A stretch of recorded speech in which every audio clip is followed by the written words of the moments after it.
This is genuinely insane. We have now officially entered the dog days of summer, where news from NHL teams begins to dwindle. However, we do a very interesting trade rumor to discuss today involving both the Winnipeg Jets and the Boston Bruins, doing a prospect for player type trade.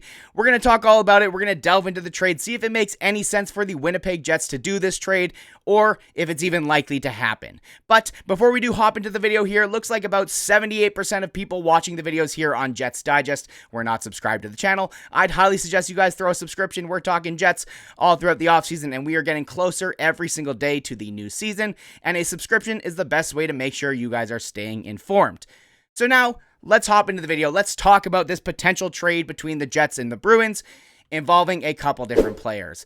Now, this all stems from an article that I saw here. It is on heavy.com, and the article reads, Bruins deal $19 million forward for package involving top prospect in trade pitch. Now, I have seen this trade proposal a couple different places. I saw it when I was scrolling on Instagram the other day. Didn't think a whole lot of it, but once it gets to a point where someone's writing an article about it, I think it's worth talking about. And let's take this at face value. Let's talk and see if this makes any sense for the Jets, or if this is just a Boston Bruin fan saying, oh, this might be a good idea. So, what is the trade? Let's see. If you can tell here in this picture, we do have Pavel Zacha. He is the main part of the trade coming back to Winnipeg. For Brad Lambert and a second-round pick in 2028, the Jets would acquire Pavel Zacha and a 2026 fourth-round pick from Tampa Bay. Now, there are many different reasons why I look at this trade, and I get a little bit confused because I just don't really feel like it makes a whole lot of sense for where the Winnipeg Jets are at right now.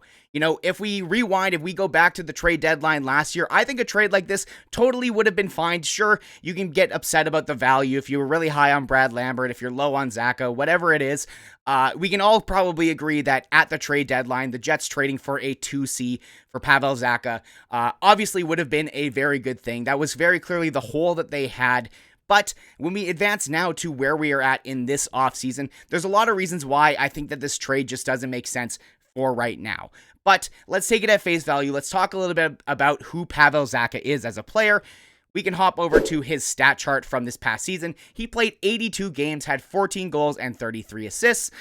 He is a solid 6'3" centerman. I kind of picture him as on a good team, a 2C, maybe even a 3C. But he has posted some solid numbers with the Boston Bruins. So honestly, getting this player for the Winnipeg Jets is not the issue that I have here. I think that Pavel Zacha would look great in a Winnipeg Jets jersey.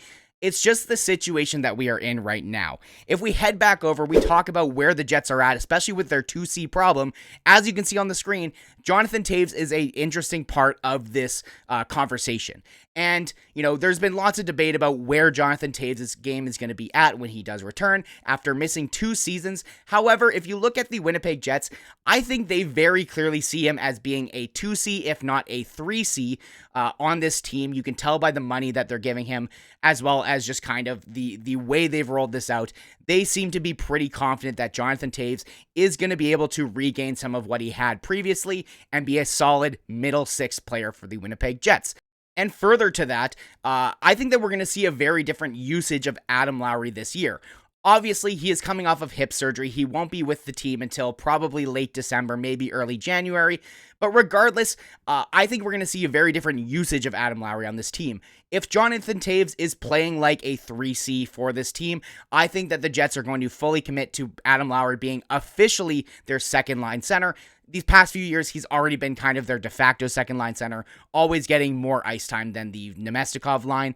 However, this year, I think we're going to see him play with maybe some more skilled players and have a very different usage for this team, especially if Jonathan Toews shows that he can be a solid third-line guy and kind of take the defensive responsibility away from Adam Lowry and his line.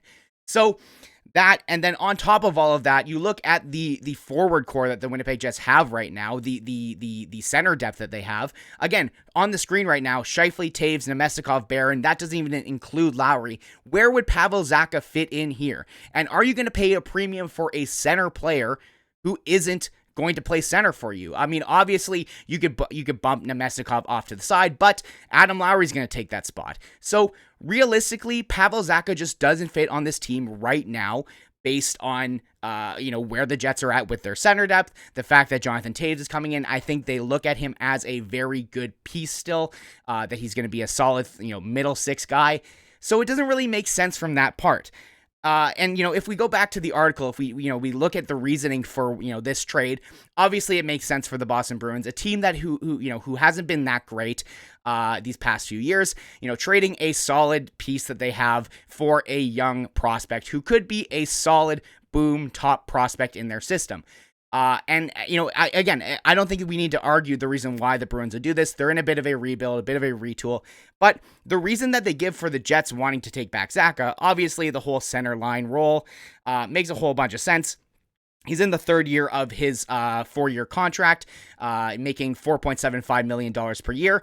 And then they go on to say that Zacha would make Winnipeg that much harder to play against. With Kyle Connor in the final year of his deal, the Jets should be more aggressive this season to make a deep run, and Zacha would help that.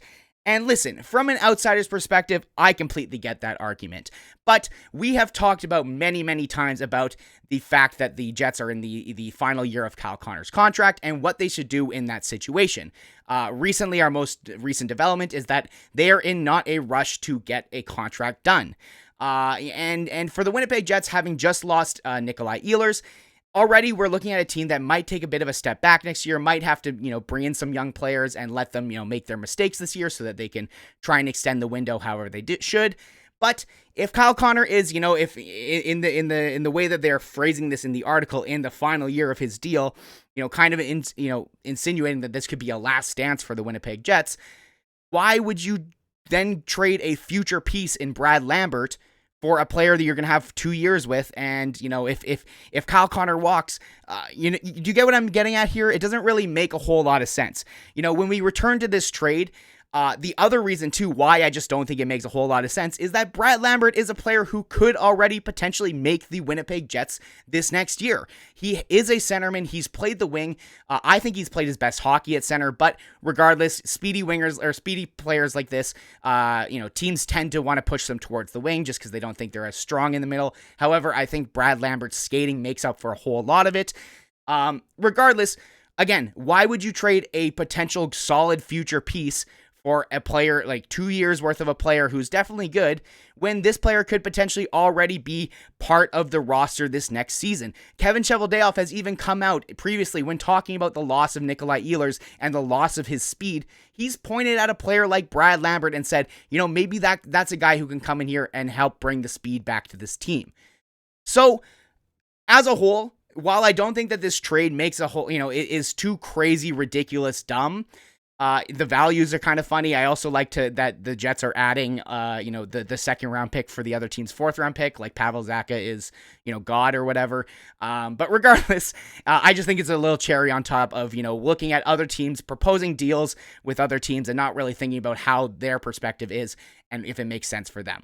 But regardless, that's going to be it for me today here. Make sure you do hit subscribe, throw a comment down if you think this is a good trade, if the Jets should go ahead and do this, or do you think it just makes no sense? Do you think this is classic, off-season trade rumors? Let me know in the comments what you think. Leave a like on the video and have yourselves a wonderful rest of your summer. Peace.